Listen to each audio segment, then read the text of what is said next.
สบายดีเมื่อวันอาทิตย์เนาะมื้อนี้เขาจะกำลังเตรียมเดินทางไป เตรียมเดินทางไปงานมันของของน้องบ่แม่นเด้อน้องสาวเฮามายืนท่ารถมารับอยู่นำพรเนาะก็เดินทางไปไกลเติบเนาะประมาณ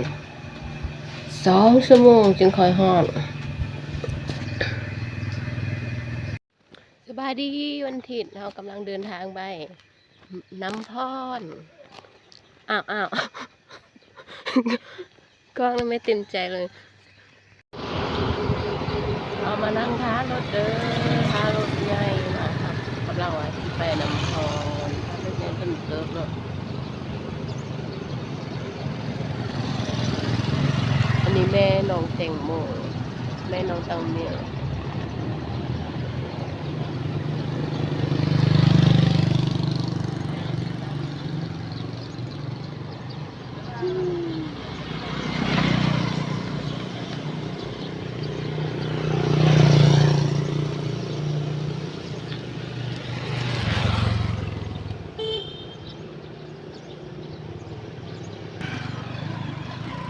วันนี้ก็เป็นห้อมเขาเหือนของเราเอง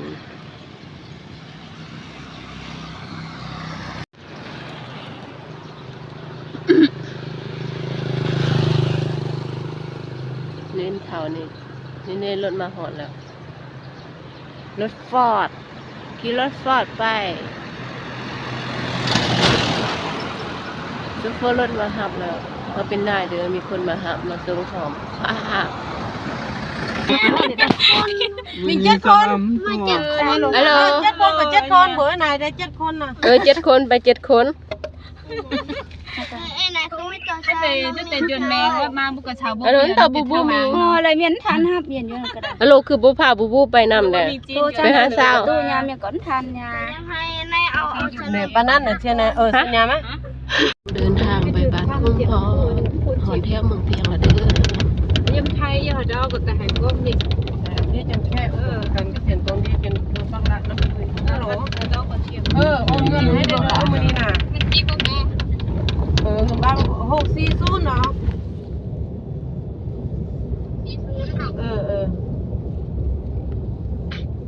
ยังฟังก็ต้องตัดจ้ะนะก็เปียแต่สิด้วยนะใจกูจะอยู่กว่าว่าเนาะ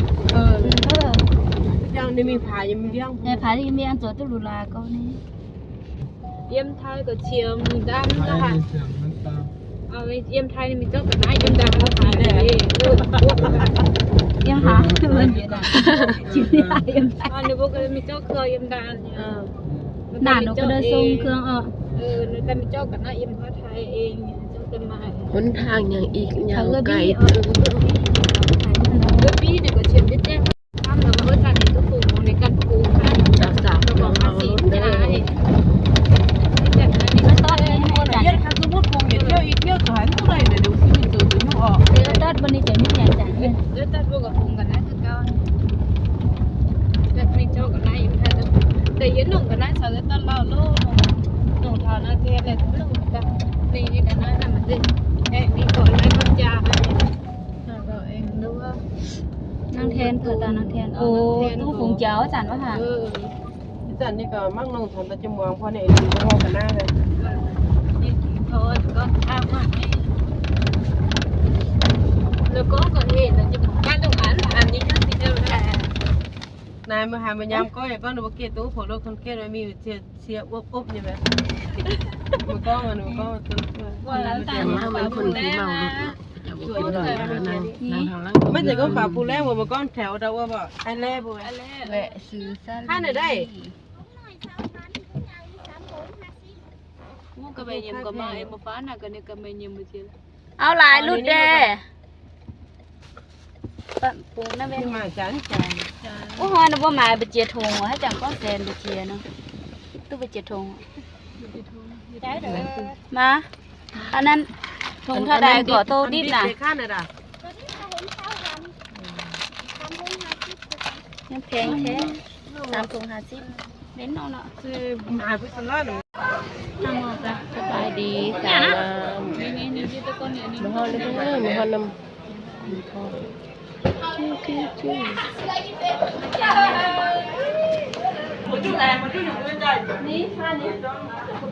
จุ๊ยเลยแหละพิซซ่ากินทุกคนมาหอนแล้วเด้อมาหอนบ้านน้ำพรแล้ว อันนี้ก็แม่นเกยไฟอันนี้แม่นเอื่อยเฮาเองกำลังไปมัดแค้นให้น้องเจ้าสัมภาษณ์ก่อนผู้สาวหน่อยสิยัง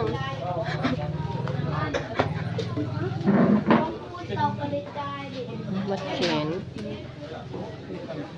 แล้วคุณก็มาเจี๊ยบเองเนี่ยนะกู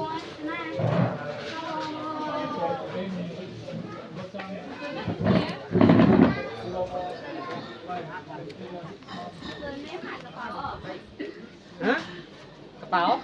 ก ระเป๋าไทย มาติทงยาง1,000ก็ทงยางโจเท่กำลังเขาไปมัดแค้นให้น้องเจ้าเด้อทุกคนงานมันอยู่ที่บ้านน้ำพร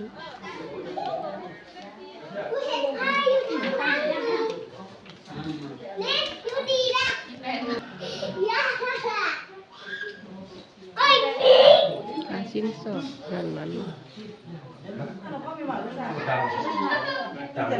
ควันเอ้ยควันมาเนอะ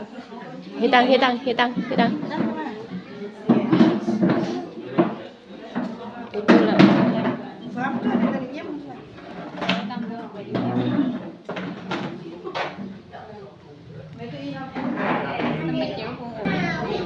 เป็นพิธีมัดแค้นเอิ้นควันให้นั่นเนาะถ่ายบนสุดยามเด้อค่ะอันวิดีโอจับกล้องบ่ยังได้นี่ถ่ายวิดีโอ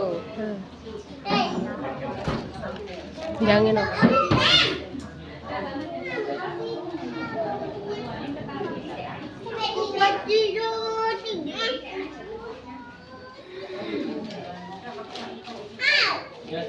phát tiền đúng ngay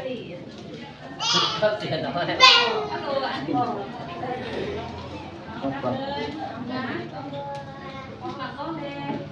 thì phát tiền nhé phát tiền biển nhân cái nhà nhỉ cái là cái tiền lớn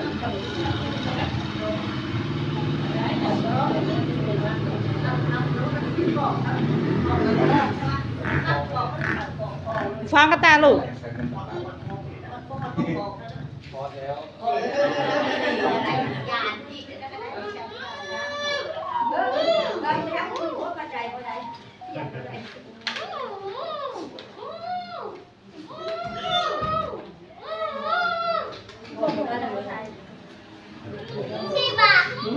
แน่ๆไปอยู่ตัวจริง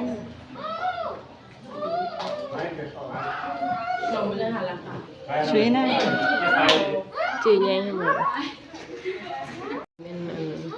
แม่เจ้าบ่าวกำลังเอา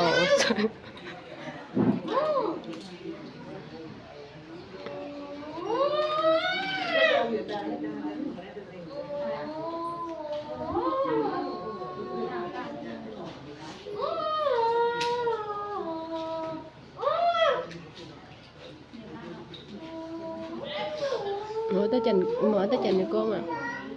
หมอตาจันนี่ก็มาโอ้ฟันก็ออกฝ่ายบ่แปะให้จันไทย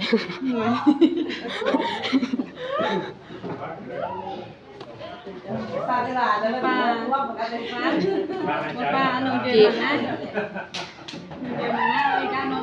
ออกมาแต่เสียงยางกำลังเฮียนห้องเพลง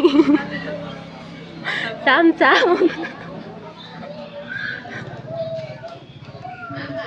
น้องมาเตสัญญากำลังเขียนห้องเพลงมาห้องเพลงอยู่บ้านคุณพรมื้อ